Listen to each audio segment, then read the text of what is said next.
Hello everyone, welcome to my channel, and today I will teach you the facts about syllogism from the basic to the hard type question. I will discuss each one of them. So in this video, in this part 1 of syllogism, I will only discuss the basics about syllogism, how you have to draw the figure from the statement and how you have to reach to the conclusion. Okay, so this is for the beginners. I think it will help you to clear the concept about syllogism. So let's start from the very beginning. Now the first question will arise, what is syllogism? Syllogism is nothing but relationship between different entities. Let's say I will now write 3 statements. Based on that, I will draw the figures and then I will reach to the conclusion. The first statement is sum A or B. The next one is sum B or C. And the last one is all A or D. These are the 3 statements.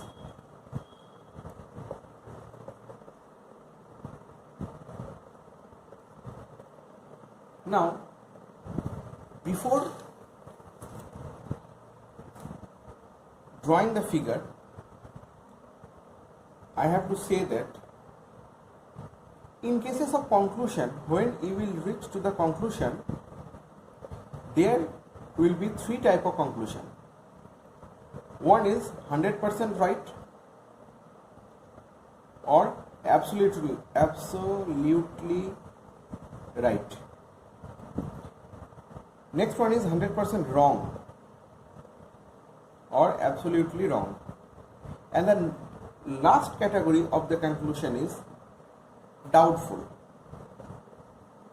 or cannot say. Okay, so these are the 3 types of conclusion. So let's suppose here the conclusions are also being given that all B or D, sum D or C, no A is C. These are the conclusion.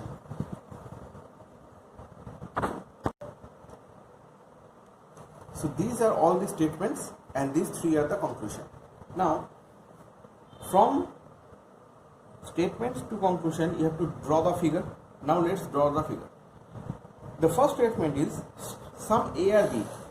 So let's draw here an entity A and another one is B and sum A or B. So there is some relationship. Sum B or C. Okay, let's draw it a little bit bigger so that you can see and understand properly. Sum B or C. And the last statement is all A or D. All A or D. Okay. So this is the figure which came from the statements given above. Now let's come to the conclusion. First, second, and third conclusion. First conclusion is all B or D. All B or D. Now, from this figure, we can see it properly that there is a little bit region which is common for B and D. So the relationship between B and D will be sum, not all. But if we draw this figure in this way, that sum A or B, sum B or C, and all A or D, we can draw this figure like this, that all B or D. If we draw the figure like this, then the all B and D will be 100% 100% right or absolutely right, and in these cases all B are D, I cannot say that all B are D is absolutely right.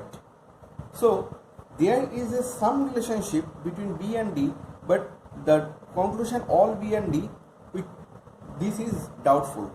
We cannot say properly. So as we cannot say properly, so the conclusion will always be cannot say or doubtful. I think it has been clear to you that how cannot say and doubtful will come from the statement and the conclusion by drawing the figure. Now the next conclusion is some D or C. Now some D or C. Again, from this figure there is no relationship between D and C, but from this figure there is some relationship between D and C. This is the common region for D and C. Okay, so in these cases also we cannot say any proper relationship between D and C. So this is also cannot say or doubtful. And the last one is no A is C. No A is C. Now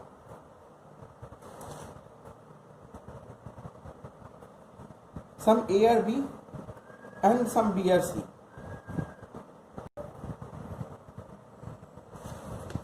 Now look at the statements. If there has not been mentioned any definite relationship between two entities in the statement, and in the conclusion the question is arising from those two entities about the relationship, the answer will always be cannot say. Suppose there are two persons, Mr. X and Mr. Y, are standing beside to each other. Another person, Mr. Z, cannot say whether there is any relationship between Mr. A and Mr. B or not. They can be brother, they can be son and father, and they can be any one above them, or this is also the possibility that they are not known to each other. So when there is no relationship mentioned between two entities, you cannot draw any type of conclusion from that statement. So no A is C is also cannot say or doubtful. Okay, so these three are the answer. So I think I have made it clear that when cannot say or doubtful conclusion will come from the statement. Now move to the next conclusion. Now the statement is same as that of the previous one. Now I have only made changes in the conclusion. Now again, if I draw the figure, some A or B, some B or C, and all A or D. This will be the figure. Now the first conclusion is some B or D. So yes, there is a common region which lies in both of B and D. So there are some relationship between B and D. So this is, first one is 100% right or absolutely right or right. The next one, no C is B. Now it has been mentioned in the statement that some B or C, there is a proper relationship between B and C, proper relationship between B and C, and in the conclusion it has been questioned that whether there is no C is B. So relationship between B and C has already been mentioned, so I cannot question about that relationship. Okay, so it is already been mentioned some B or C, so no C is B will be 100% wrong, और ये भी गलत है. Okay, so in these cases I showed you that how the 100% right and how 100% wrong conclusion will come from the statements through figure. So this is all about the part 1 video. in the part 2 video I will share some types of other info related to syllogism. Okay, so thank you so much and have a great future ahead.